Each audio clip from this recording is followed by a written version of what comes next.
Assalamualaikum warahmatullahi wabarakatuh. Selamat datang di Sepenggal Cerita. Di sini kamu bisa mendengarkan cerita menarik dan unik. Semoga kamu suka ya. Jangan lupa untuk menekan tombol subscribe, suka dan komen. Serta bagikan cerita ini jika menurutmu itu menarik. Selamat mendengarkan. Untuk melihat video lebih baik, silakan tekan tombol subtitle. Di tanah luas yang membentang dari barat ke timur, hiduplah seorang Brahmana agung bernama Siddhimantra. Ia dikenal sebagai pemuka agama yang bijak, dermawan, dan penuh wibawa. Rakyat dari berbagai penjuru datang untuk meminta petuah dan berkah darinya. Siddhimantra tinggal di sebuah griya megah dengan kebun dan ladang yang luas. Hidupnya tenang bersama seorang putra yang sangat ia cintai, bernama Manik Angkara. Namun kasih sayang itu seringkali diuji oleh kelakuan sang anak yang buruk. Manik Angkara tumbuh dalam limpahan kekayaan dan kemewahan sejak kecil. Ia tidak pernah merasakan kesulitan hidup seperti rakyat kebanyakan. Sayangnya, ia gemar berjudi dan menghambur-hamburkan harta ayahnya. Perlahan-lahan semua emas, perak, dan barang berharga pun habis tak bersisa. Manik Angkara bahkan berani berhutang pada para lintah darat demi berjudi. Siddhimantra pun dirundung kesedihan melihat kehancuran anak kesayangannya. Berbagai nasihat telah dicurahkan kepada Manik Angkara siang dan malam. Namun telinga sang anak tertutup oleh gemerincing keping judi yang menggoda. Ia merasa hidup adalah permainan, dan keberuntungan akan selalu berpihak padanya. Ia tidak pernah benar-benar menyadari penderitaan yang ditanggung ayahnya. Bahkan ketika hutang menumpuk dan ancaman datang dari para penagih utang, Manik Angkara tetap merasa yakin bahwa ia akan menang di kesempatan berikutnya. Siddhimantra yang kalut akhirnya memutuskan untuk bertapa memohon petunjuk. Ia menuju puncak gunung dengan membawa dupa dan air suci di tangannya. Hari-hari ia lalui dalam keheningan, berharap wahyu turun dari langit suci. Di malam ketiga, ia bermimpi bertemu Sang Hyang Widhi yang bersinar terang. Dalam mimpi itu, Siddhimantra diperintahkan menemui makhluk agung di gunung. Makhluk itu adalah naga sakti, penjaga harta karun di kawah gunung agung. Pagi harinya, Siddhimantra menuruni lereng dan segera menuju Gunung Agung. Ia menempuh jalan terjal dan sunyi, diselimuti kabut dan suara angin aneh. Sesampainya di kawah, tanah bergetar dan asap belerang menari di udara. Seekor naga raksasa muncul dari perut bumi, sisiknya berkilau seperti batu permata. Matanya bersinar tajam namun penuh kebijaksanaan, tubuhnya melingkar di tebing. Siddhimantra merunduk, menaruh tangan di dada, dan menyampaikan niat sucinya. Dengan rendah hati Siddhimantra memohon bantuan untuk menyelamatkan anaknya. Ia menceritakan tentang hutang yang melilit dan perangai buruk sang putra. Naga sakti mengangguk perlahan, memahami kedukaan hati sang Brahmana tua. Ia tidak langsung memberi, namun meminta janji bahwa bantuan ini tak disia-siakan. Siddhimantra bersumpah bahwa ia akan mendidik anaknya agar tidak mengulangi kesalahan. Mendengar ketulusan itu, naga sakti pun mengabulkan permohonan Siddhimantra. Dari balik kawah, naga mengeluarkan segenggam permata dan emas bertuah. Harta itu cukup untuk melunasi semua hutang dan menyelamatkan nama keluarga. Siddhimantra berterima kasih, membungkuk dan membawa pulang harta suci itu. Ia segera membayar semua utang anaknya, menyelamatkan griya dari kehancuran. Manik Angkara pun terbebas dari cengkeraman para lintah darat yang kejam. Namun harapan Siddhimantra agar anaknya berubah ternyata tak kunjung terwujud. Manik Angkara kembali ke meja judi dengan wajah penuh percaya diri. Ia merasa keberuntungan akan datang berlipat kali ini karena bebas utang. Siat serakahnya makin menjadi, bahkan ia mulai menyusun siasat kotor. Ia ingin kembali memperoleh harta dari naga sakti, namun dengan tipu daya. Ia tidak memberi tahu ayahnya, melainkan berangkat diam-diam ke Gunung Agung. Dengan niat licik, ia berharap bisa memperdaya sang naga penjaga harta. Di hadapan naga, Manik Angkera bersandiwara seolah-olah sedang terdesak. Ia menangis pura-pura, memohon belas kasihan agar diberi harta tambahan. Namun naga itu memiliki mata tajam yang bisa membaca isi hati manusia. Ia tahu Manik Angkera berdusta dan hatinya dipenuhi kerakusan dan tipu daya. Marah karena niat busuk sang pemuda, naga mengeluarkan napas api membara. Dalam sekejap, tubuh Manik Angkera terbakar hangus menjadi abu hitam. Kabar kematian anaknya sampai ke telinga Siddhi Mantra di tengah malam. Ia jatuh tersungkur di tanah, menangis dalam kesunyian dan penuh penyesalan. Tak peduli semua kesalahan yang telah dilakukan oleh sang anak tercinta, dalam hatinya tetap terpatri kasih seorang ayah yang tulus dan mendalam. Ia segera berangkat kembali ke kawah gunung untuk memohon pada sang naga. Dengan berlutut, Siddhi Mantra meminta satu hal, agar anaknya dihidupkan kembali. Naga Sakti menatap Siddhi Mantra dengan sorot mata penuh pertimbangan. Ia bukan makhluk pendendam, namun juga tidak mudah dikelabui manusia. Melihat air mata Siddhi Mantra yang jatuh membasahi tanah yang hangus, hati sang naga pun luluh oleh kasih yang tak tergantikan dari seorang ayah. Dengan mantra kuno dan hembusan napas suci, naga itu menghidupkan kembali Manik Angkera yang perlahan muncul dari debu, utuh seperti semula. Sang anak terbangun dalam kebingungan dan rasa takut yang mencekam. Ia mengingat percikan api, kematian, dan kegelapan yang menyelimutinya. Kini ia berdiri kembali di sisi kawah, melihat sang naga dan ayahnya. Siddhi Mantra segera memeluk anaknya, air matanya tak terbendung lagi. Namun di dalam hatinya, ia tahu bahwa hidup harus berubah dari saat itu. Ia sadar tidak bisa lagi menyelamatkan anaknya dengan harta semata. Dalam keheningan yang penuh makna itu, Siddhi Mantra memohon petunjuk lagi. Ia ingin menyelamatkan jiwa anaknya, bukan hanya raganya yang ana. Sang naga memberi saran bijak untuk menciptakan jarak antara mereka. Agar Manik Angkera belajar hidup sendiri tanpa bergantung pada ayahnya. Siddhi Mantra menerima nasihat itu, lalu ia berjalan ke arah timur. Ia memilih tempat suci untuk memulai perubahan yang akan mengubah segalanya. Di tempat yang sejuk dan sunyi itu, Siddhi Mantra memulai ritual pemisahan. Ia menggambar lingkaran suci di tanah dengan tongkat bambu berhiaskan kain. Mantra kuno dilantunkan, dan air suci dipercikan ke sekeliling tanah itu. Manik Angkera hanya menatap, masih belum memahami apa yang sedang terjadi. Sang ayah berkata lembut, "Kini saatnya kau berjalan dengan kakimu sendiri." Di antara mereka mengalirlah mata air yang terus membesar dari bumi. Mata air itu tumbuh cepat, menjalar menjadi sungai kecil yang memanjang. Airnya jernih, namun mengalir kuat memisahkan tanah tempat mereka berpijak. Siddhi Mantra tetap di sisi timur, sementara Manik Angkera terdorong ke barat. Perlahan tanah itu merekah, memisah seperti sobekan pada kain dunia. Tanah itu terus melebar, hingga terpisah sepenuhnya dari daratan besar. Manik Angkera kini berdiri di atas tanah baru yang mengapung di lautan. Ia mencoba kembali menyeberang, namun air di antara mereka semakin luas. Siddhi Mantra hanya menatapnya dari jauh, mengangkat tangan sebagai perpisahan. Tidak ada kata, hanya angin dan debur ombak yang menjadi saksi peristiwa itu. Manik Angkera mulai menangis, menyadari bahwa ia telah kehilangan segalanya. Namun dalam kesepian itu, ia juga mulai belajar tentang nilai kehidupan. Daratan yang kini ia tempati menjadi tempat awal pembelajaran dan penebusan. Hari-hari berlalu, dan Manik Angkera mulai hidup mandiri di pulau tersebut.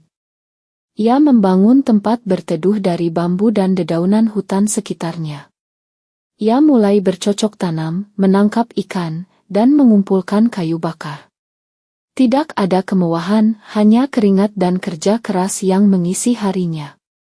Namun perlahan hatinya menjadi tenang, pikirannya jernih seperti air danau. Ia mulai mengerti arti dari kehilangan dan pentingnya hidup dalam batas. Di seberang lautan, Siddhi Mantra terus memantau dari kejauhan. Ia mengirimkan doa setiap pagi, berharap anaknya hidup dalam kedamaian. Pulau baru itu mulai tumbuh subur, dipenuhi tumbuhan dan hewan liar. Angin bertiup lembut dari arah timur, membawa harapan dan kekuatan baru. Siddhi Mantra pun tidak pernah mencoba kembali menyatukan daratan itu. Ia tahu semua yang terjadi adalah bagian dari jalan suci Sang Hyang Widi. Manik Angkara kini menjadi pria baru, lebih bijak dan bersahaja. Ia membangun tempat suci untuk berdoa dan memohon ampun kepada dewa-dewa. Setiap malam ia bersujud, mengingat segala kesalahan yang pernah diperbuat. Doa-doanya mengalun lembut seperti angin malam yang menyentuh hati bumi. Pulau itu kini diberkahi, penuh ketenangan dan sinar matahari yang lembut. Manik Angkara menamai tempat itu sebagai tanah pengasingan dan kelahiran baru. Pulau itu makin lama makin dikenal oleh para pelaut dan pengelana. Mereka datang karena mendengar bahwa tempat itu indah dan suci adanya. Manik Angkara menyambut mereka dengan keramahan dan kebijaksanaan. Ia mengajarkan mereka untuk hidup berdamai dengan alam dan sesama manusia. Lambat laun, desa-desa pun terbentuk, diikuti oleh ladang dan sawah. Pulau itu tumbuh menjadi permata yang muncul dari penebusan dan pengorbanan. Tahun demi tahun berlalu, pulau itu semakin ramai oleh manusia. Para pendatang membangun rumah, pura, dan pasar dengan semangat tinggi. Namun mereka tetap menjaga kesucian tanah yang pertama kali diinjak. Manik Angkara dikenal sebagai pemimpin spiritual yang bijak dan tenang. Ia tidak pernah membanggakan masa lalunya, hanya memberi pelajaran hidup. Dalam sunyi malam, ia masih sering merenung di tepi pantai yang sunyi. Suatu hari, kabar tentang Siddhi Mantra sampai ke telinga Manik Angkara. Ayahnya telah wafat dalam damai setelah bertahun-tahun bertapa. Manik menangis dalam diam, merasakan luka yang perlahan terbuka kembali. Ia menatap laut yang memisahkan mereka, seakan menunggu jawaban dari angin. Ia pun membuat upacara persembahan, mempersembahkan dupa dan bunga suci. Doanya melayang jauh, melintasi laut, sampai ke dunia roh tempat ayahnya. Ia berdiri di tepi tebing batu yang menghadap daratan seberang. "Terima kasih, Ayah," ucapnya, karena telah memilih jalan yang sulit. Pulau itu bukan lagi pengasingan, melainkan tanah kelahiran yang sejati. Tempat ia belajar tentang kesabaran, kemandirian, dan cinta sejati. Ia mengukir nama Siddhi Mantra pada batu besar di puncak bukit. Setiap orang yang datang diminta untuk menghormati leluhur yang bijak itu. Hari-hari berlalu, dan kisah Manik Angkara menjadi legenda di pulau itu. Anak-anak duduk di pelataran pura, mendengarkan cerita dari para tetua. Mereka belajar bahwa keserakahan bisa membakar hidup sendiri. Dan bahwa cinta seorang ayah bisa menciptakan dunia baru yang indah. Pulau itu akhirnya dikenal dengan nama Bali, dari kata Gwalij atau kembali. Tempat manusia kembali kepada jati dirinya yang suci dan bersih. Di pegunungan yang tinggi, suara mantra masih menggema dari pura-pura. Para pendeta menjaga tradisi, mengajarkan nilai kehidupan dari leluhur.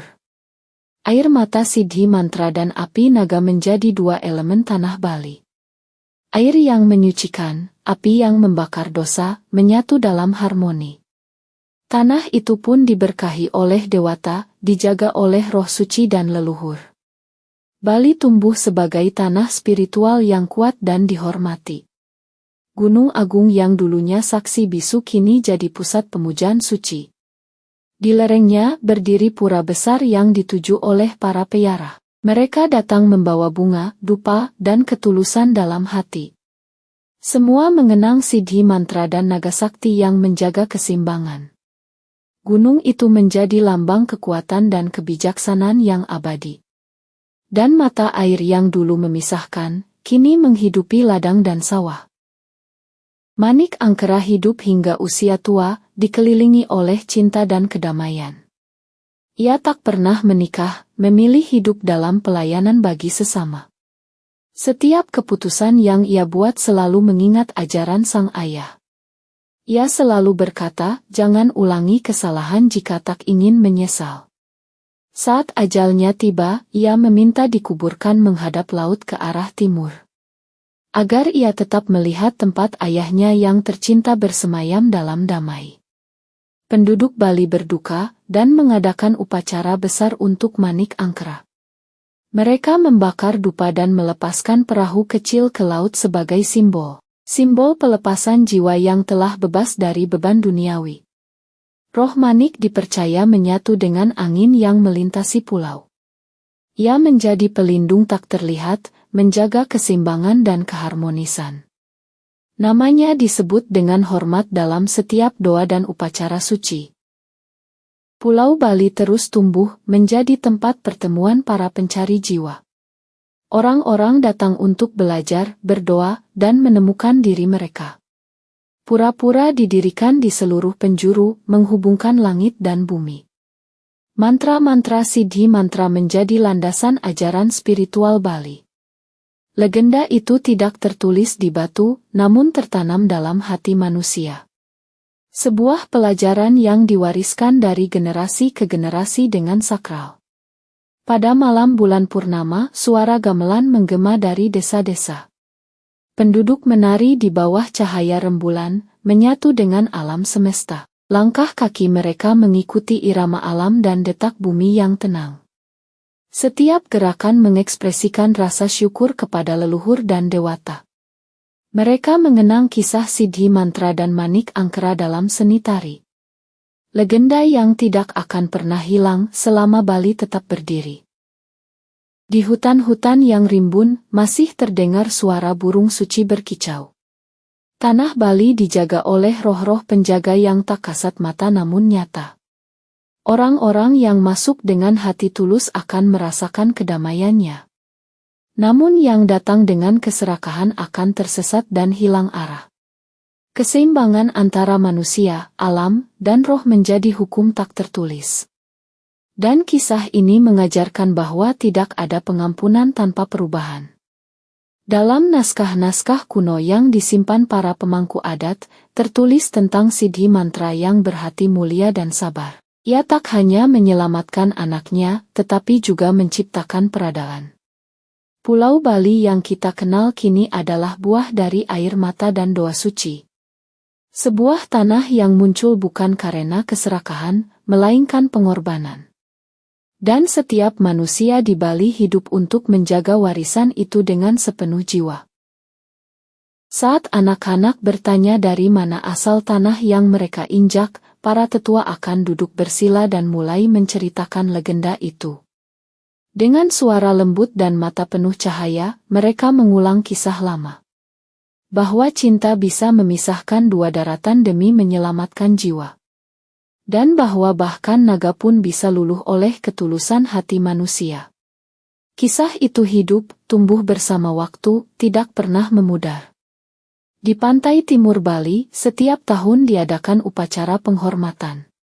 Orang-orang berkumpul dengan pakaian putih dan bunga di tangan. Mereka melepaskan perahu kecil dari daun kelapa ke lautan lepas, simbol penghubung antara Bali dan tanah asal Siddhi Mantra di seberang. Upacara itu memperkuat keyakinan bahwa darah dan jiwa tak pernah terputus. Selama cinta dan doa masih ada, mereka tetap terhubung selamanya. Para pemahat batu mengukir kisah ini di dinding pura dan gerbang desa. Gambaran Siddhi Mantra, naga sakti, dan pemisahan daratan diceritakan indah. Setiap ukiran membawa pesan tersembunyi tentang nilai kehidupan.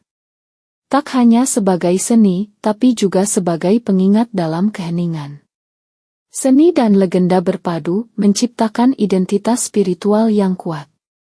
Dan Bali menjadi lambang kehidupan yang terlahir dari penderitaan dan kasih. Langit Bali selalu menyimpan warna yang berbeda saat matahari tenggelam. Warna jingga kemerahan seakan menggambarkan api naga yang pernah marah, namun juga menghadirkan ketenangan seperti pelukan Siddhi mantra pada anaknya. Alam dan cerita menyatu dalam harmoni yang tak bisa dipisahkan. Dan setiap mata yang memandang tahu, tanah ini bukan tanah biasa, melainkan tanah yang dijaga oleh cinta sejati dan restu para leluhur. Purnama berikutnya datang, dan masyarakat kembali melakukan pemujaan. Di puncak Gunung Agung, pendeta tertinggi mengangkat dupa ke langit. Asap dupa membentuk lingkaran seperti gerbang menuju dunia roh. Doa dilantungkan agar Bali tetap damai, seimbang, dan dijauhkan dari bencana. Semua bersujud, mengingat bahwa pulau ini lahir dari kesalahan dan pertobatan. Dan setiap orang punya peran menjaga keseimbangan itu selamanya. Maka begitulah asal-usul Pulau Bali menurut para leluhur bijaksana. Bukan hanya pulau, tapi perwujudan cinta, pengorbanan, dan pembelajaran. Tanah ini mengajarkan bahwa luka bisa menjadi awal dari kebangkitan. Bahwa manusia harus bertanggung jawab atas pilihan dan tindakannya. Dan bahwa kasih seorang ayah bisa mengubah takdir seorang anak. Legenda ini bukan sekadar cerita, tapi warisan hidup yang tak lekang oleh waktu. Bali tetap berdiri di antara ombak dan gunung yang menjulang tinggi. Ia jadi tempat orang-orang menemukan kedamaian dan jati diri. Dalam doa, dalam tarian, dalam sunyi hutan dan jernih sungai, semua terasa sakral karena kisah awalnya yang begitu menyentuh hati. Siddhi mantra dan manik angkera tetap hidup dalam ingatan umat manusia. Bali bukan hanya pulau, tapi pelajaran hidup yang berbentuk nyata. Kini, setiap langkah di pulau ini seakan berbicara dalam bisikan lembut. Tentang seorang anak yang tersesat dan ayah yang rela berkorban jiwa. Tentang naga yang murka namun juga memberi harapan kedua. Dan tentang air yang memisahkan namun menyatukan hati untuk selamanya. Tanah ini adalah pengingat abadi bahwa dari kehancuran bisa tumbuh harapan. Pulau Bali, legenda hidup yang bermula dari cinta dan keikhlasan murni. Sekian untuk cerita hari ini, semoga kita dapat memetik pelajaran berharga dari kisahnya. Legenda asal-usul Pulau Bali mengajarkan bahwa kesalahan tidak selamanya membawa kehancuran, asalkan diikuti dengan penyesalan dan perubahan. Cinta dan pengorbanan orang tua, terutama dari seorang ayah, bisa membentuk jalan hidup yang lebih baik bagi anaknya. Dalam setiap penderitaan, ada peluang untuk pembelajaran dan pertumbuhan. Dan kadang perpisahan adalah bentuk cinta paling tulus agar seseorang bisa menemukan jati dirinya. Jangan lupa untuk melihat dan mendengarkan cerita seru dan menarik lainnya hanya di Sepenggal Cerita. Sampai jumpa.